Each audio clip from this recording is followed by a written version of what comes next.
Hello, everyone, and welcome to the Christian Recorder Dialogues. I am here with the Right Reverend Gregory V. Eason Sr., the 148th Bishop. elected and consecrated bishop of the African Methodist Episcopal Church. Welcome here to the Christian Recorder Dialogues, sir. Dr. Thomas, I'm excited to be with you. It's a blessing. Yes, Indeed. it is. Yes, it is. You know, we've been sitting there chatting in the green room, getting together. And as you know, this will be the last in our new bishop series, but we saved the best for last. So let's just go ahead and get into this. You are known throughout the nation state of Georgia as one of the premier pastors, but every journey has a beginning. So tell us, how did you get into the AME Church? Well, my father and mother were very, very dedicated members of the AME Church. And when my father entered the ministry, he joined the AME Church actually after he was a minister, because he really loved the polity and history of the AME Church. And as a boy, a lady by the name of Fanny Johnson took him to an AME Church, St. Paul AME Church in Coptown, Georgia, which was a part of the Augusta, Georgia Conference. And my mother and father literally gave their lives to the work of the AME Church. So I couldn't help but be AME as a preacher. Okay. And so preacher, so what led you to when did you know you were called to preach? Oh my goodness. I felt called to preach as a teenager, but did not have the models of ministry, of young ministers entering the ministry at a young age. But when I went to Morris Brown College and saw a lot of young pastors in the ministry, my call to ministry just came alive and flourished at that particular point. And I could do nothing else but be in ministry. I was a political science major in college. And that's a great thing. That's a wonderful thing. And Dr. Rosetta Ahn was one of my advisors. And when I told her that I was going to seminary after college, she thought that it was not a good choice. And she asked me to read Reinhold Niebuhr's book, Moral Man and Immoral Society, so that might change my mind. But I was really, really sold on going to seminary. And Bishop Frederick Talbot, my father, Reverend William Eason, and Reverend Charles W. Pitts, the three of them really convinced me that I ought to go to seminary and go to an African-American seminary. And that's why we chose Turner Seminary at the ITC. So after Turner, you start this journey as the pastor. So walk us through the journey of the pastorate. I started pastoring in October of 1984 with two churches, Hickman Tabernacle AME Church in Augusta, Georgia, and St. Mark AME Church in Watley, Georgia. And I was appointed by Bishop Frederick Talbot. Okay. And Bishop Talbot told me, when I told him that I thought about doing a master's in political science, he told me he would not give me an appointment until I went to seminary. So I got my first appointment halfway through seminary at the hand of Bishop Talbot. And I served those churches for a year and a half. And then Bishop Talbot in 1986 appointed me to St. James AME Church in Thompson, Georgia, the church that had just finished hosting the annual conference in the Augusta, Georgia annual conference. Wow. And 2 years later, as Bishop Talbot was leaving Georgia, he appointed me to the pastorate of St. James AME Church in Monticello, Georgia. And then in 1990, June 30th, 1990, Bishop Adams, John Hurst Adams, appointed me to the first church of the Old Georgia Annual Conference, which was St. Philip AME Church in Savannah, Georgia. And along with St. Philip Monumental in Savannah, those churches are the oldest AME churches in the state of Georgia. So I served there for 14 years. I was chair of the Board of Examiners of the Georgia Conference from 91 to 2004. And also first became a part of Morris Brown College's Board of Trustees in 1991 while I was serving as pastor of St. Philip. And then in 2004, Bishop Frank Curtis Cummings assigned me to the pastorate of Flipper Temple AME Church in Atlanta, Georgia. And then in December, actually the late November of 2005, Bishop William Phillips DeVoe, called me after service one Sunday at Flipper Temple and told me he needed to see me in his office during the week. I did not know why he called. And when I went to the office and sat down, Bishop DeVoe says, "I'm sending you to Big Bethel, and it's non-negotiable." Oh, wow. And okay. And Bishop DeVoe, I had tremendous respect for him, and trusted him. So I was assigned to Big Bethel Church. And then in 2013, I was assigned to St. Paul. And in 2016, I was assigned back to Flipper Temple, where I served for 8 years before being elected a bishop. And after Dr. Kenneth Marcus became ill, Bishop Jackson asked me also to serve as chair of the Board of Examiners in the Atlanta, North Georgia Annual Conference. That is a comprehensive, so we know you are, as they say, an old Georgia regular. Old Georgia, 40 years of pastor. And just those experiences in 40 years, but in Georgia and being around the state, how did you see Georgia change? That's a good, how have you seen AME in Georgia change over your pastorate? Wow, your career. That's a very good question. Georgia is a strong AME, has a strong AME connection. When I entered the ministry, you had pastors like L.J. Jones, pastors like Julius C. Williams, and other pastors around the state of Georgia.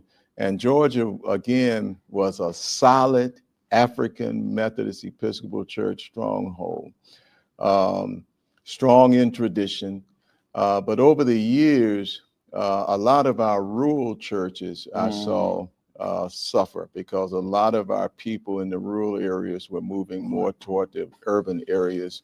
And Georgia has a strong rural contingency, which is still pretty solid, but over the years, it sort of eroded. But strong laity, you had people, a solid laity. Walker Stringer in Savannah, K. Middleton Brown in Atlanta. So Georgia is a stronghold and still is a solid district, but just a little bit of erosion over the years in terms of numbers. And we were seeing that same, like in my home annual conference, Tennessee annual conference, we're seeing this shift from these rural areas hollowing out as people are moving to the city. But when they move to the city, our churches aren't necessarily where they're moving to. And I see that our last two bishops, Bishop Byfield and Bishop Leith, and now Bishop Seawright, have been looking at how do we shift and recalibrate. And I know that's something that's a tough challenge because the budgets are not shifting. Yes. And the smaller churches still have the burdens of carrying, in many instances, the budgets of when they had larger memberships. But the dedication of those members in the smaller areas are still there.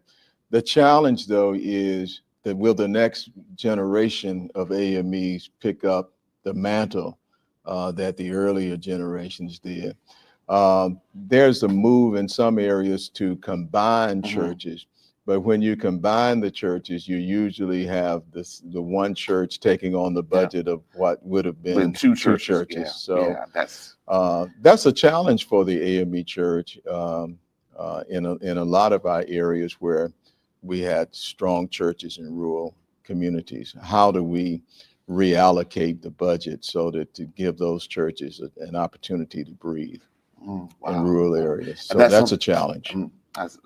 Wow. And that's something that we're seeing across the connection. Absolutely. As the demography of African Americans shifts.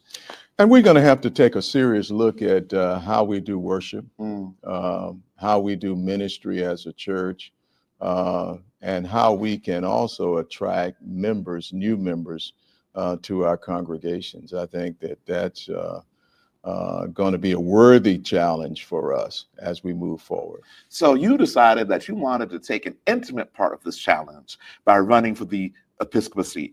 When did you decide that you were called to pursue the office of bishop?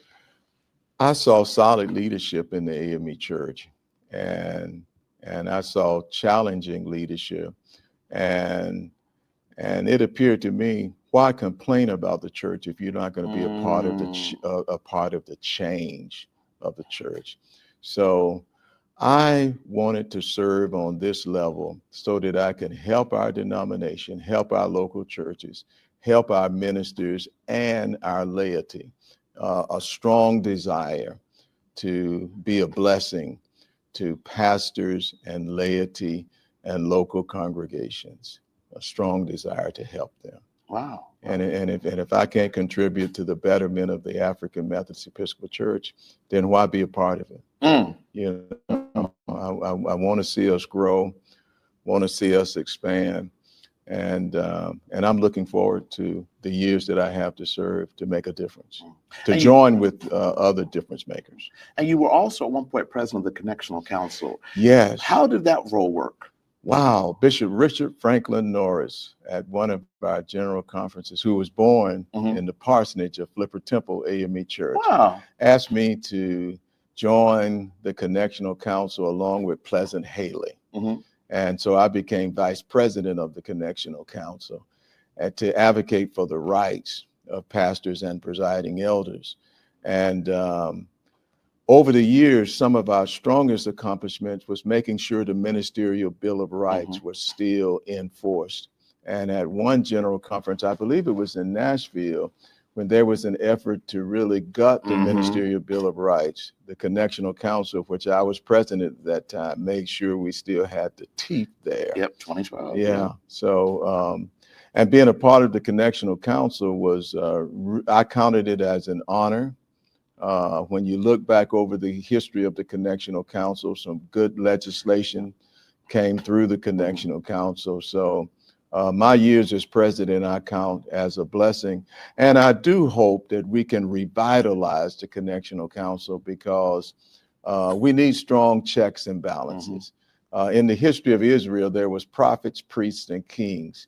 In the AME Church, we need a strong executive branch of bishops, but we also need strong presiding elders, pastors, and laity. And I think pulling us all together with checks and balances can only strengthen what we do as a denomination. Now, the campaign that you started, your first time running for bishop was? The first time I ran was in 2016. 16. So you were elected on what would be your third time running. How did you shift over these 12 years of your offering yourself to the Connectional Church? Wow, that's a very, very good question, because in 2016, I really wanted to make a difference, was solid about that. And basically the message was solid, but the connections needed to be sharpened a little. 2021, our vote count went up about 3 times what it was in 2016. And then of course it doubled again, more than doubled again, tripled again in 2024. So I think the more people got an opportunity to know who I am and what I stand for, and over the years that really, really increased. And I know for those of you who were at the General Conference or watched some of our coverage of the election, it was clear that the people were especially passionate about you. Can you tell us a little bit about the experience at the 2024 General Conference? Wow, that was quite a General Conference. On the first ballot, we did very well. And of course, after the second ballot, the machinery of our church really did not have me in the group. So my election had to be at the hands of God and the people. I cannot take credit for electing myself. So I think I'm really thankful that there was a move of God, and I'm thankful for the people of God, making sure that I was elected as one of the bishops of the AME Church. And I will serve the needs of the people. I think that's a mandate, to serve the needs of God's people in the African Methodist Episcopal Church, because I would not be here if it was not for the people of the church. So, and I am committed every day to work on their behalf. One of the symbols of the episcopacy we know is purple. We know y'all have purple collars, purple ties. One time I will tell the story about where I wore a purple tie on accident to a meeting in front of a bishop, and I had to go change ties quickly. But we also have the rings of the bishops, and I know your ring is particularly special. Would you mind sharing about the story of this ring? Well, Charles Hildebrand, who was trustee board pro tem of St. Philip AME Church in Savannah, invited me out to dinner after election with his wife and daughter, and surprised me by presenting this ring. This ring was first owned by Bishop John Douglas Bright, who was born in Americus, Georgia, served as pastor of Mother Bethel, and then was elected a bishop and served overseas, I believe, for 4 years, and then became bishop of the 1st District. In 1972, after the election of Bishop Richard Allen Hildebrand, Bishop Bright presented this ring to Bishop Hildebrand, who wore it during his Episcopal ministry and afterwards. And Charles Hildebrand, his nephew, came in possession of this ring. So when I was elected a bishop, he presented it to me. There's a strong Georgia connection because of Bishop Bright from Americus and Bishop Hildebrand serving in Georgia and my being born in Georgia. And when Bishop Bright presented this ring to Bishop Hildebrand, he said, "Be a good bishop." That's right. And when Charles Hildebrand presented this ring to me, he said, "Be a good bishop." Wow. So every time I look at this ring, I think of those words, "Be a good bishop." And I am determined to be a good bishop as a servant leader, and treat pastors with the respect that they are due, and laity with the respect that they are due. I'm determined to be a good servant leader and a good bishop. Wow. And that moment of John Bright giving that ring to Bishop Hildebrand in the documentary Echoes of the General Conference that was produced by Bishop McKenzie and Mark Tyler, you can see that on the AME Church YouTube channel. You can see Bishop Hildebrand telling about that moment. So I want to encourage everyone who's watching, if you haven't seen that footage, to go to the AME Church YouTube channel and look at Echoes of the General Conference. So Bishop, you've been assigned to the 20th Episcopal District, which you've just come back from for your first series of annual conferences. So tell us, how has the transition been from pastor to bishop? And now what have you seen after doing your first round of conferences? I really love serving as a pastor in the AME Church. Really, truly loved my work while I was serving at Flipper Temple and St. Paul, Big Bethel, St. Philip, and the St. James, the two St. James and St. Mark and Hickman Tabernacle. Clearly enjoyed it. As a bishop, the work has also been rewarding. In the 20th district, I have 238 congregations. A lot of them are in need of church development, completion of sanctuaries, and building and erecting sanctuaries. I also have 33 schools.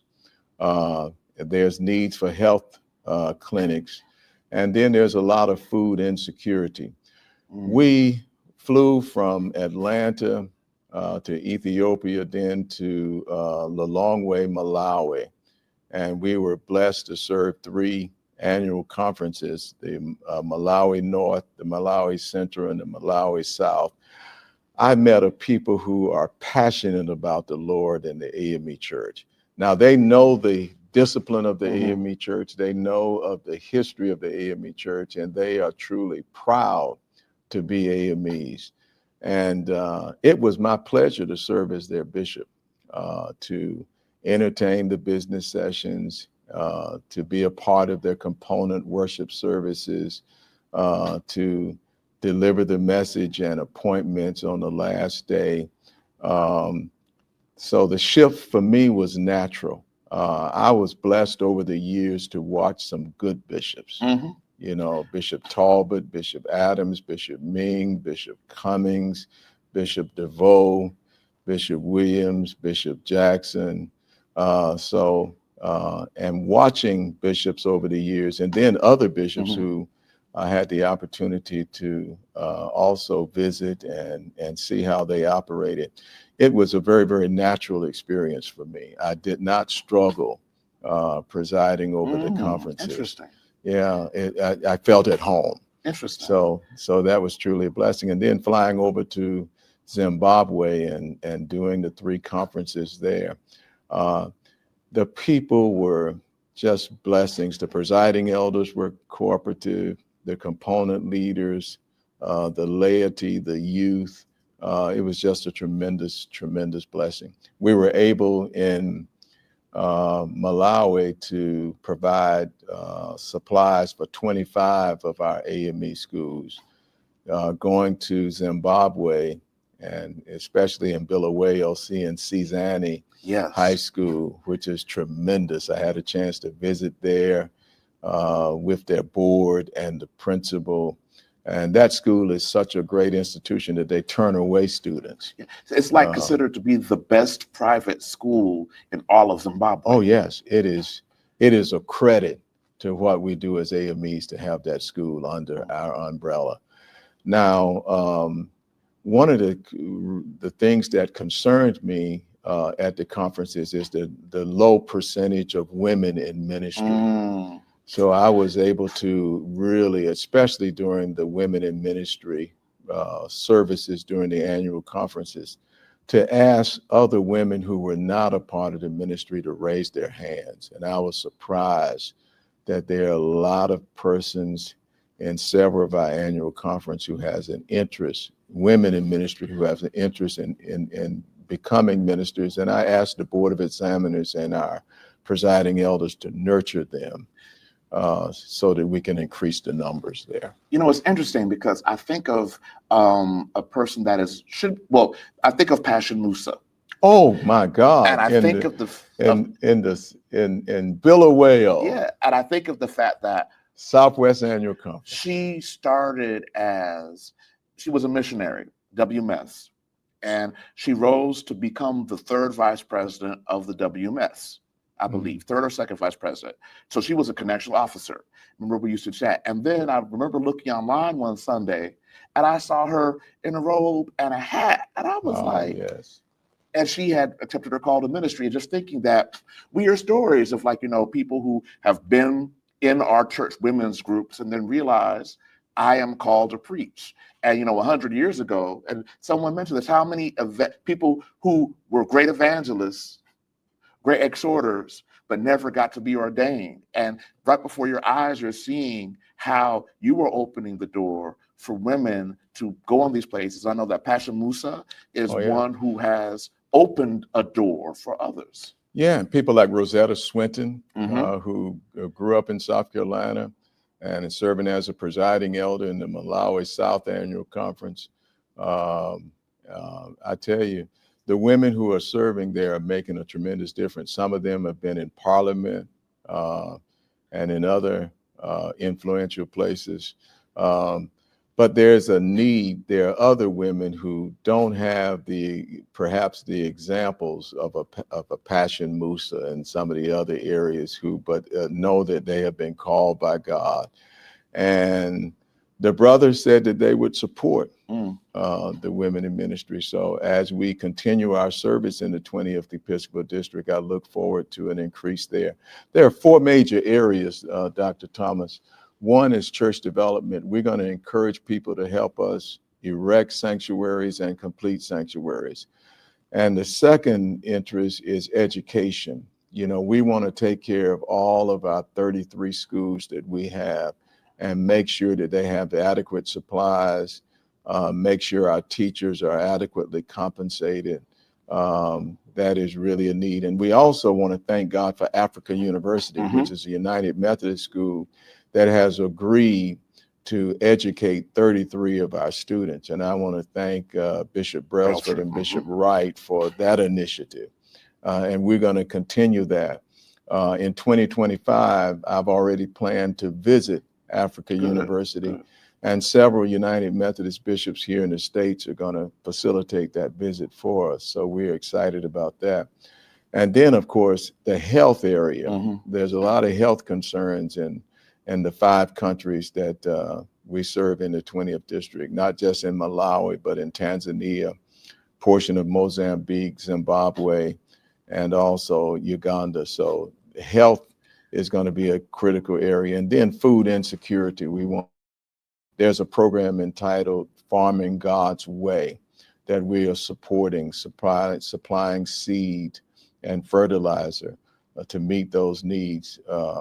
So the work is before us. It's a great work, but I'm just simply delighted to serve the 20th district. It's a great opportunity. And I remembered Uganda, Zimbabwe, Uganda, Tanzania, and the northern part of Mozambique. So when will you the Beta region of Mozambique? The Beta. So when will you be? Those are spring conferences or fall conferences. All of we were unable to get to Uganda in the fall, so I'm going. The supervisor and I are going there the last week of February of 2025. And then we will look at doing the 7 conferences again in 2025 in the fall, but we usually meet in the fall. There's also a great Christian education need. We'll be doing, hopefully getting off the ground, a Christian Education Congress. We may have to do 2 because our countries are not contiguous. Malawi and Zimbabwe are not side by side, so we may have to do 1 conference in Malawi and another in Zimbabwe. So you mentioned when we do ministry. So let's turn a bit to the family, and you definitely are family to me. Your sister and I've known her all my life when I was in Nashville. Felicia. Felicia. She's back in Georgia. Meharry Medical College. PhD. That's right. For those, my dad was like, I think she worked in my dad's lab. I helped out. So I've known Felicia for a while. And of course, your daughter, who is deceased, Carmen, she and I, it's a great no secret that I collect Starbucks mugs. And Carmen was one of my mug collecting friends. And she was a great friend of yours. Definitely. And she also was very influential in what the recorder looks like today. Carmen Eason's footprint and handprint are all over the paper. Right. And I know your son is now in the Navy, right? Right. He graduated from the Naval Academy, finished his service after 5 years, and now is working on an MBA at the University of North Carolina. And he is happily married. And aren't you a grandfather? To an attorney. That's right. Yeah, attorney Kimberly. And Kimberly Jr., we call her affectionately Junie. She's a year and a half. And she's really a great inspiration to Linda and I to have her. And of course, the supervisor. So tell us about what supervisor's vision is and just, how her role has been, because we know that you all are a ministerial couple that has really shown what it means to have partnership. Linda is very committed to the AME Church. When we've served as pastor and first lady of St. Philip AME Church in Savannah, she started the Doris Roberts unit of the Turner Missionary Society, getting more young women involved in the work. And she has also served as president of the Atlanta, North Georgia annual conference, MSWAVO, Ministers, Spouses, Widows, Widowers, plus PKs. And so when I was assigned to the 20th district, there was no question whether she was going to join me in the ministry. She said, well, we're going. And the people were really excited to see the bishop and supervisor in all of the annual conferences.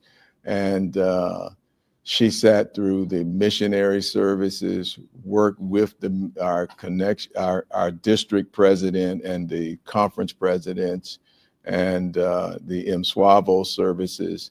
And she's also an accomplished vocalist also. And so she absolutely loved the worship experience. So it was truly a blessing to have her with me as we served the people of the 20th Episcopal District. And again, the missionaries, the YPD leaders, the MSWAVO personnel, they were really simply happy to see her. So we enjoying the work together. Well, it's Bishop, been a blessing. You're well on your way. And as we close, when we come to the 2028 General Conference, what do you want to have said about your first quadrennium as a bishop? I want it to be said that I am the people's bishop, that I serve the needs of the people of the African Methodist Episcopal Church, that I'm concerned about the growth and development of the African Methodist Episcopal Church, the expansion of the AME Church.